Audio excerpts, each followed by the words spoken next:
Ladies and gentlemen, what's going on? We just had UFC Fight Night, Renato Moicano versus Benoit Saint-Denis wrap up on Saturday night. It is now Monday. It is a little bit late for the recap, but it is what it is. We got to get it done anyway. Going to give you a full breakdown of every fight that happened, starting with the prelims, ending with the main event, starting with the first fight that was Chris Duncan versus Balaji.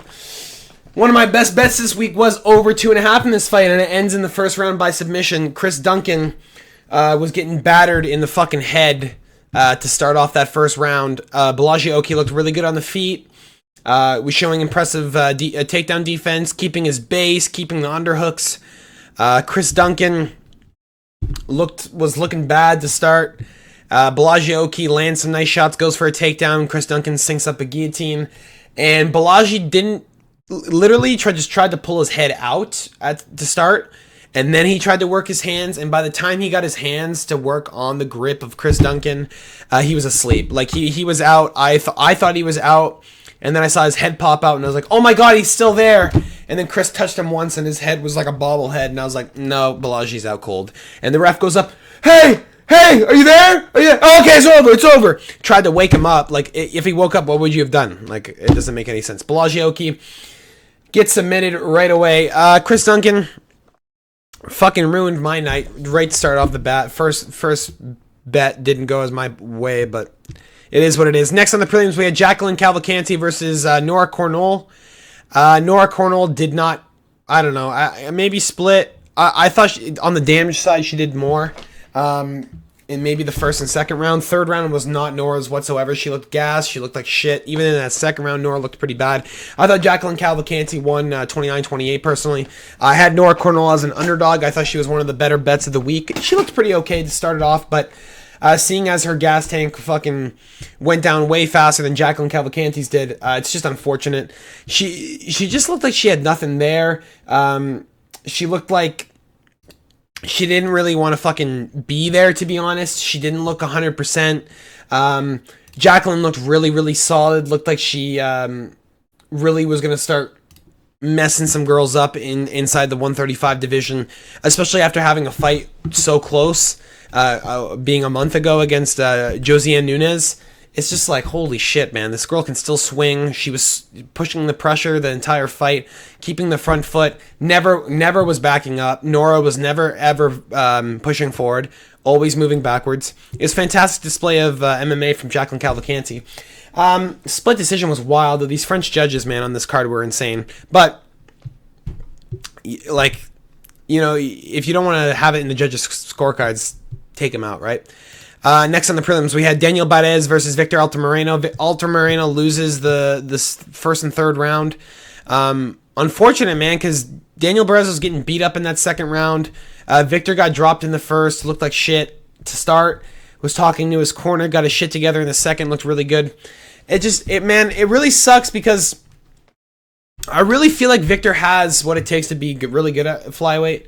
It's just like, every time he gets into these fights, man, he takes a round off, or like it takes him around to get into things. And when you're giving up the first 5 minutes, bro, you have to win the next 10. And not every judge is going to be giving you that, especially if it's looking super close. Like, you have to be some type of world beater to be able to have that first round off where you can take the next two to beat the shit out of him. And then Daniel Barez is a guy who's not going to let you do that. He's not going to let you coast. He's going to keep the pressure on you the whole time, which he did. He was looking really good. He was getting beat up in that second round, but his corner told him to go out there and fucking swing, and that's what he did. He did exactly what he was told to. Looked quite fantastic. Let me make my camera a little bit smaller here. Jesus. I'm just jacking up half the screen here. Victor Altamirano unfortunately lost 29-28. I really feel like he won the second round. Daniel Barez took round 1 and 3. I think maybe he'd do better against some guys who are a little bit lower pace. Daniel Barez is a very explosive fighter. Tim Elliott, same kind of thing. He tries to take you down and work you because he's getting a little bit older, you know. Felipe Dos Santos robbed him, but again, another guy who like tries to keep the pressure on you even though he gets gassed a little bit. Daniel Barez improves to 17-6. I think anyone else at flyweight, man, would have taken this guy out. Anyone else a little bit better than Victor would have taken Daniel out, but it is what it is. Next on the prelims, we had Aline Perez versus Daria Zheleznyakova. Zalesnyakova gets choked out in round 1 by arm triangle. I called it the whole... You could see it. Perez was looking for it the whole time. Got her down. Was getting L-box to start, and obviously the weight miss. She just stepped in, had her on the ground, went right to mount, or side control, whatever it was. And then moved into the arm triangle position. She was looking for it the whole time. Daria was just kind of having her hand in the way. Eventually, Eileen Perez gets her arm underneath, sinks it up, and Daria, she didn't even need to move off to the side. She got it from the position, just forcing a lot of pressure on Daria's head, and her head slowly turned into a fucking tomato to where Daria tapped. Very good, very impressive for Eileen Perez. First submission ever in the UFC, improves to 11-2. Man, she's a big girl, but I don't think twerking your way to victory every single time is, especially missing weight at 135, man. It is the biggest division you can get, and you're still missing weight. You need to do something about that, and you need to be more professional, especially when it comes to getting bigger fights, man. Like, the people tuning into her fights are just watching her twerk. That's the only thing we're watching at this point. We're not watching it for anything else, for her grappling or for anything. It's just for her OnlyFans fans. Next on the prelims, we had Taylor Lapilus versus Vince Morales. Taylor Lapilus beat the shit out of Vince Morales. We all knew what was going to happen. I thought Morales was going to get taken to a decision. He did. Vince Morales is coming back to the UFC after a long, 4 or 5 fight streak where he wasn't in the UFC anymore. He had to fight and earn his way back. He did. Taylor Lapilus takes him out. I mean, we all knew what was going to happen. He's just better. He's more well-versed, and he's just a stronger striker than Vince Morales ever was, even at 33 years of age. So, Lapilus, man, he looks really impressive, but Morales needs to get the fuck out of the UFC, man. I think he can be a really good guy in PFL, a really good guy in, Bellator. I don't think he's UFC caliber, man. He's not a bad fighter. It's just I don't think he's in a position where he can be in this division anymore. He showed some good stuff. He was trying to mix up, but Taylor Lapilus just forcing him against the cage and beating the fuck out of him, man. Vince would land 1 for every one of Taylor's 10. It looked really, really sad. Vince was really trying his hardest. He really tried. His corner was trying to hype him up. Just not there. It just wasn't there for Vince. It wasn't his night. Maybe he can do something to someone else at bantamweight, but when you're getting into these high-ranked guys like Taylor Lapilus, man, that's a crazy fight to throw him into first fight back. Next in the prelims, we have Ludovic Klein versus Roosevelt Roberts. A lot of people thought Ludovic was going to be able to take out Roberts. Roberts looked improved. Roberts took the second round, I thought. I thought it was 1-1 going into that third round. He looked fucking impressive, man. The odds shifted from -300 to from +650 to +240. Ludovic Klein was looking like shit to start, man. Roosevelt Roberts looked really improved. Looked like his chin has held up. Looked like he can actually do something at lightweight now. He's a fucking tall lightweight, man. I think he's one of the tallest fighters I've ever seen at this fucking weight class. I don't think they're going to kick him out of the UFC yet. He did look improved, man. I'm telling you, his hands were a lot better. He was landing big combos on Klein. Every time he hurt Klein, Klein would clinch. Klein would hold him, bring him to the cage, leave him there, hold him for a couple minutes, wait till the bell goes. Roberts a couple times there landed some really, really good combinations where Ludovic Klein looked like he was in big trouble, and Ludovic Klein just held him and was like, fuck that, I'm not doing this. Which, fair game, but these aren't earning you fans, right? Roberts definitely got some fucking stock for me, man. He looked improved, looked a lot better. I even put some money on him mid-fight. He lost. It is what it is, but, he looked a lot better than he did in any of his other fights, man. The Mateus Rebecki fight, whatever. He came back, man, after some crazy shit in Ultimate Fighter. He had 2 fights out of the UFC. The wheel kick from Ignacio Bahamondes was kind of crazy. Last couple seconds of the fight, it was a crazy fight too. Those guys went to war. I wouldn't take that out he was gassed. I mean, he was hit right on the button, right? Very, very impressed with Roosevelt Roberts. Ludovic Klein just insane. Excuse me. I hate yawning, man. This is terrible. I think Ludovic Klein, if he fights a guy that can really get away from his clinch, really get away from the takedowns, he's going to have a big fucking problem when it comes to striking, man. Ludovic Klein is getting pieced up by guys that have no business being, or should have no business being in there with a guy who's 23-4, man. You have almost 30 fights in your martial arts career, and you're still getting pieced up like that. It's insane. Next on the podium, we have Umar Sy versus Dawoon Jung. Umar Sy, absolutely not much to talk about. Beat the shit out of Dawoon Jung. I really thought he was going to be able to finish him. I thought he was going to choke him out or something from the back. Dowoon Jung was able to hold on, go 3 rounds of boxing. Didn't look improved. Looked like shit. Looked like he needs to get the fuck out of the UFC. Umar Sy, I get it. He's 10-0, but Dowoon Jung literally looked worse than any of his other fights, even though he didn't get finished in this one. Excuse me for that water break. And yet, he didn't win a round, bro. He looked like kind of good in the first couple minutes, and then he just looked gassed. I don't know how Umar Sy didn't take this guy out. I'm really sad about that. Maybe look later on in his career and check out fucking Umar Sy, because he's probably going to start losing some guys at a higher level, because you should be taking these guys out. Dowoon Jung is not a guy you let go to a decision. This is a guy you take out. He's a fucking minus 600 favorite. Like, you got to take these guys out, bro.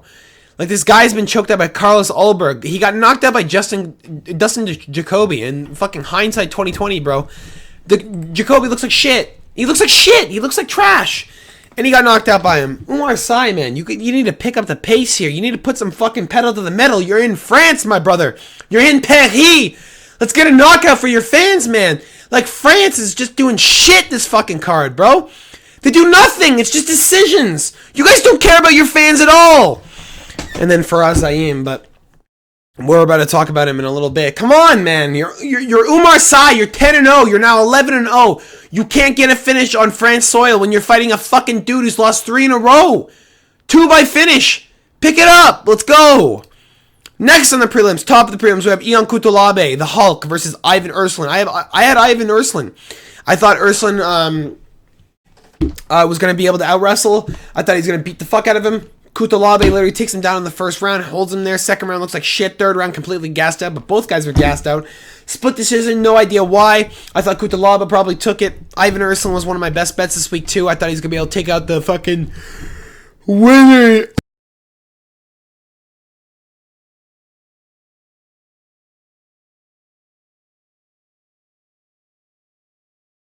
Having some mic trouble, boys. My bad. But I really thought he was going to be able to take out the fucking withered old man that is Ion Kutulabe. Still looked like shit. I was still unimpressed, but Ivan Erslan coming from KSW, I didn't expect a whole lot more. I just expected a little bit better than Kutulabe. And he didn't get it done, so another bum aside. It doesn't really fucking matter. Ivan Erslan's probably not going to get another shot in the UFC. Who gives a shit? Takes him to a split decision. Fucking pisses me off because these guys should have gone to the knockout, but whatever. Start of the main card, we had Faraz Ziam versus Matt Frevola. I needed the steamroller for my ticket to hit, and Matt Frevola eats a fucking knee in the third round after losing the first 2 to get knocked out cold by Faraz Ziam, who's a pillow puncher. Literally pillow fists, and he gets knocked out by a knee that Faraz Ziam literally fucking called that he was going to get it, mind you, in round 2. Didn't get it round 2, but Matt Frevola is trash. He is trash. How he took out Drew Dober? No idea. I have no fucking idea how this dude took out Drew Dober. He looked like shit. He was winging from his fucking hips. He's like Trevor Peak. Just winging shots. Not hitting anything. Faraz Ziam just backing up. Tapping him. Hurts him. Taps him. Hurts him again. Gets him to the ground. Holds him. Beats the fuck out of him. And then knees in the fucking in the third round. It's just pathetic, bro. I don't understand how Matt Frevola doesn't get the job done.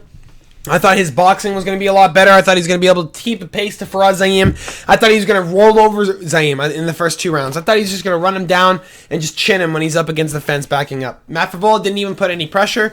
He got outboxed, he got outcountered, and he got outskilled. Matt Frevola looked like shit. Faraz Ziam, I should have took my original pick. He was my original pick. He's boring. He usually gets decisions. This motherfucker took this dude's head and binks him. Gets one of the craziest KOs I've ever seen live, probably top 15 at least I've seen live. Literally flatlines Matt Frevola. It was insane. I really can't believe it. Faraz Ziam pisses me off. It's unbelievable. Next on the main card, we had Morgan Charrier versus Gabriel Miranda. Jesus, I can't, these names, I'm like stuttering and shit. Charrier took him out with a left hook in the second round. I thought Miranda was going to be able to work some ground game. Got no ground game. Morgan just beat the fuck out of him. Very impressive, though. Very impressive victory.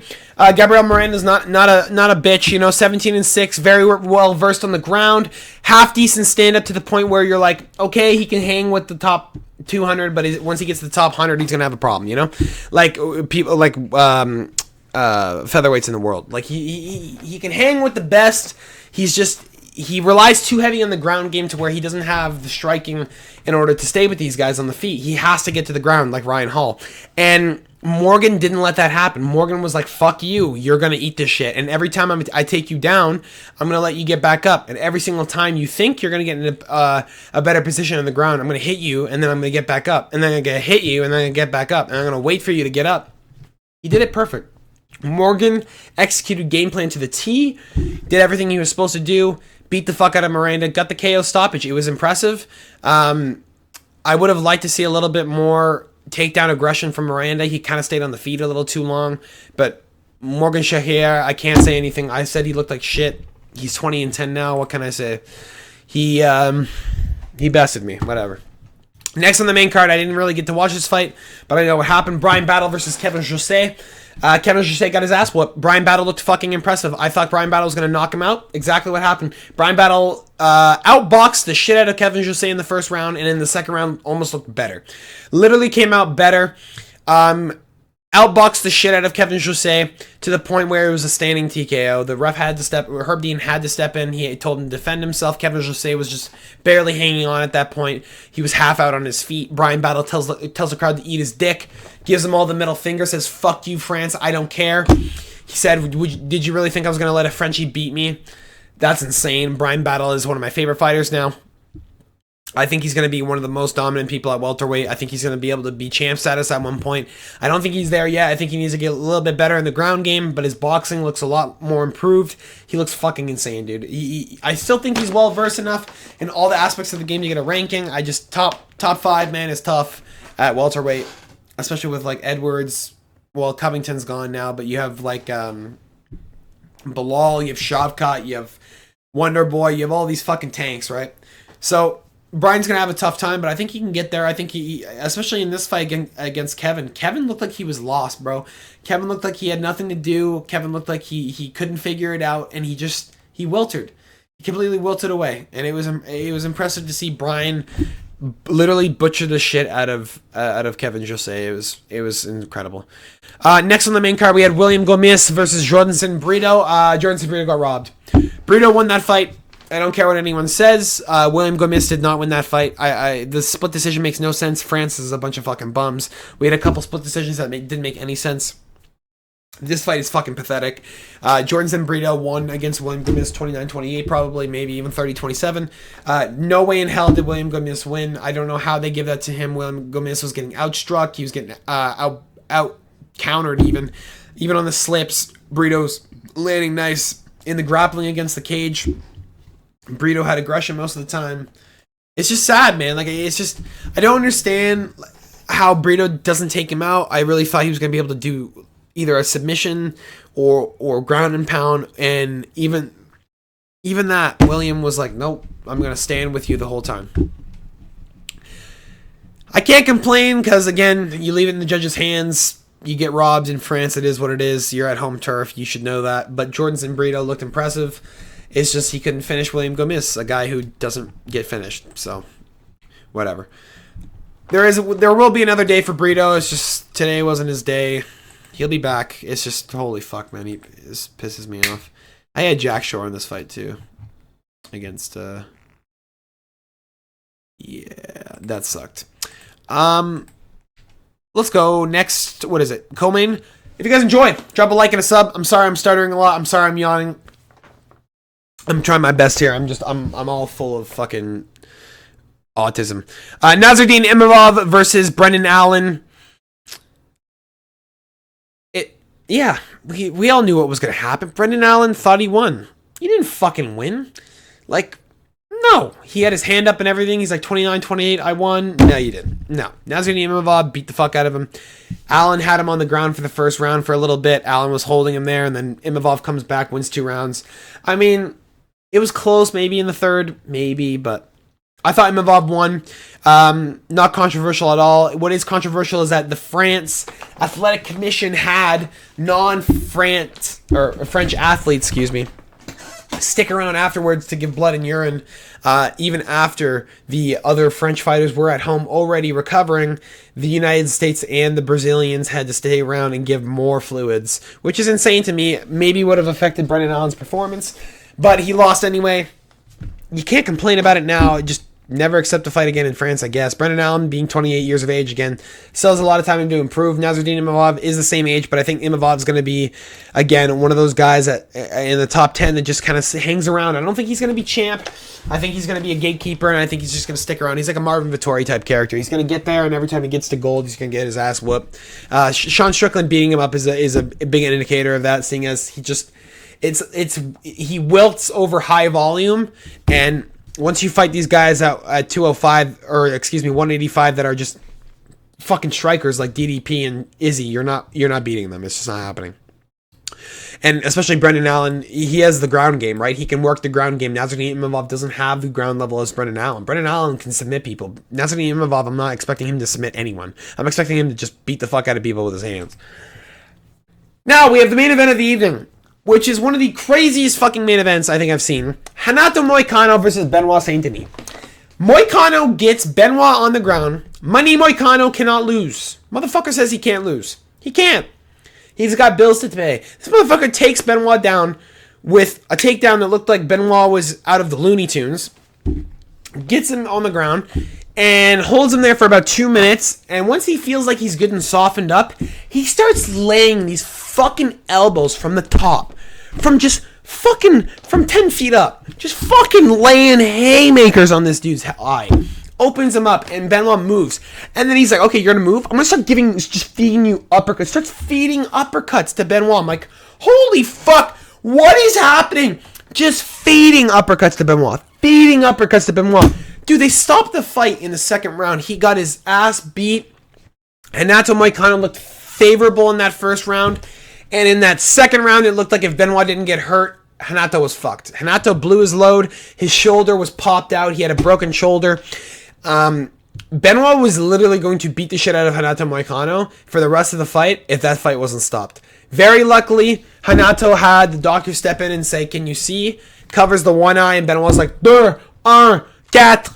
And then the doctor's like, okay, let's cover the other eye. And he's like, trois. He's like, no, that's 2. He's like, cinq. He's like, no, I'm holding up a 1. He's like, I can't see out of the eye. He's like, okay, ref, he can't see out of the eye, but he can still see out of the other one, so it's okay. And the ref's like, what? What did you just say? Mark's like, what? And he's like, no, he can still see out of the other eye, so it's fine. And Mark's like, it's over. It's over. And they try to continue the fight with one eye. That's crazy. The French doctor was like, don't stop my boy. I got money on my boy. Please don't. Sucks, man. Benoit Saint-Denis gets taken out. It looks like a lot of people were right. He looked as good as he ever did against Dustin Poirier, even though he had the staff. I don't believe that personally. I think Benoit just had a bad night. He got taken down, got beat up early to the point where he couldn't continue anymore. I feel like he would have continued if he had the choice, and he would have won the fight probably. But both of his eyes were swollen completely shut. It was kind of insane. Renato Money Moicano continues on his streak that he has right now. What is it, 5? It is 5.